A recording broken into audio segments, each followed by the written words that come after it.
अब बताते हैं आपको, बहुत गंभीर बात है। महात्मा गांधी की हत्या से 13 दिन पहले उन पर बम फेंका गया था। मुख्य आरोपी मदन लाल पाहवा थे, वो गिरफ्तार हुए।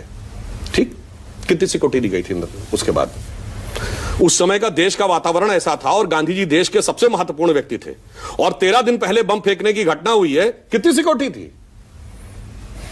अब आइए साहब, क्या कहना चाह रहे हैं आप? अब जो मैं कहना चाह रहा हूं, गांधी जी की हत्या का सबसे बड़ा लाभार्थी कौन था? सबसे बड़ा लाभार्थी। अब मैं दूसरा उदाहरण, बहुत बड़ी बात कह रहे हैं सुधांशु जी। मैं जो कह रहा हूं सुनिए, और ये मैं हवा में नहीं कह रहा हूं। मोरारजी देसाई बॉम्बे प्रेसिडेंसी के गृह मंत्री थे। उन्होंने केंद्र सरकार को लेटर लिखा कि मदन लाल पाहवा के को छोड़ने का निर्णय क्यों रहा। उसने अपने स्टेटमेंट में कहा कि नाथूराम गोडसे मेरा गुरु है। ये गांधी जी की हत्या से 13-14 दिन पहले की बात है, मगर सरकार उसको अरेस्ट क्यों नहीं कर रही है? ये बतौर home minister of Bombay presidency, यानी जिसमें आज का महाराष्ट्र और गुजरात दोनों आता था, वो गृह मंत्रालय को लिखा हुआ है।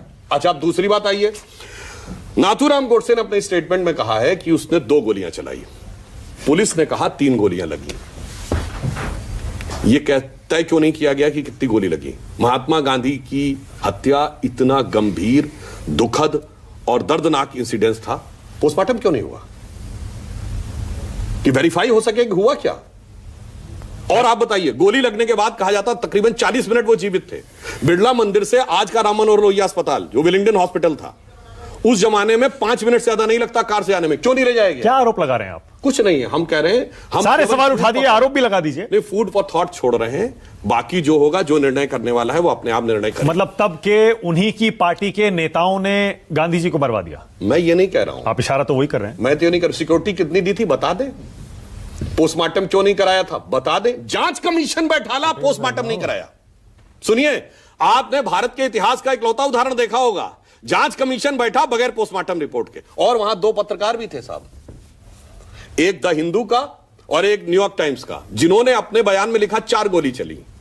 तो भाई साहब, अगर नाथूराम गोडसे कोर्ट में बयान देता है कि 2 गोली चली, पुलिस कहती है 3 गोली चली, तो तीसरी गोली थी किसकी? सुधांशु जी, आपने 84 दंगों की फाइल भी खुलवाई है, तो आप ये फाइल भी दोबारा खुलवा दीजिए ना, जांच करवाइए ना।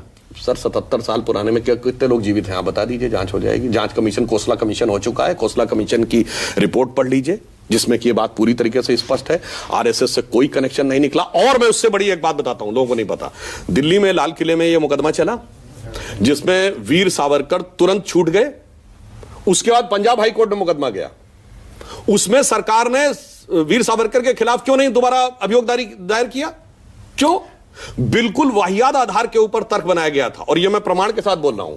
एक व्यक्ति था, उसका नाम था दिगंबर बड़गे, जिसने वो सप्लाई की थी गन, और वो ऐसा माना जाता था कि वो गन के सप्लाई टाइप का आदमी था। उसके बयान के आधार पे ऊपर सावरकर जी को गिरफ्तार किया गया, और बयान उसका क्या था कि मैंने ये देखा कि वो सावरकर से मिलने गए और उन्होंने सावरकर के पैर छुए, नाथूराम गोडसे ने, और मराठी भाषा में वीर सावरकर ने उनसे कहा विजयी भव। अब बताइए, कोई कोर्ट इसको एविडेंस मानेगा? सॉफ्ट कॉर्नर लगता है आपका नाथूराम गोडसे? नहीं, मैं तो सिर्फ फैक्ट रख, सॉफ्ट कॉर्नर लगता है? नहीं, मैं तो सिर्फ एक फैक्ट रख रहा हूं, सिर्फ फैक्ट रख रहा हूं। गांधी जी के साथ जो कुछ हुआ और उसके बाद उसका जो लाभ उठाया गया, वो अपने आप में एक बहुत गंभीर चुनौती है इस देश के लिए। इसने देश की पूरी तकदीर बदल दी। और मैं पुनः कहता हूं, चलिए, गांधी जी के शरीर की हत्या नाथूराम गोडसे ने की। गांधी की आत्मा क्या थी? गांधी एक व्यक्ति नहीं थे, गांधी एक विचार थे, एक वैचारिक अधिष्ठान थे। विचार क्या था उनका? राम राज्य, राजनीतिक दर्शन, नित्य का भजन, रघुपति राघव राजा राम, और अंतिम शब्द हे राम। जिस दिन आपने कहा कि राम थे ही नहीं, तो मतलब आपने कह दिया गांधी जी के समाज में लिखा राम था। मतलब गांधी की आत्मा की हत्या गांधी परिवार ने की।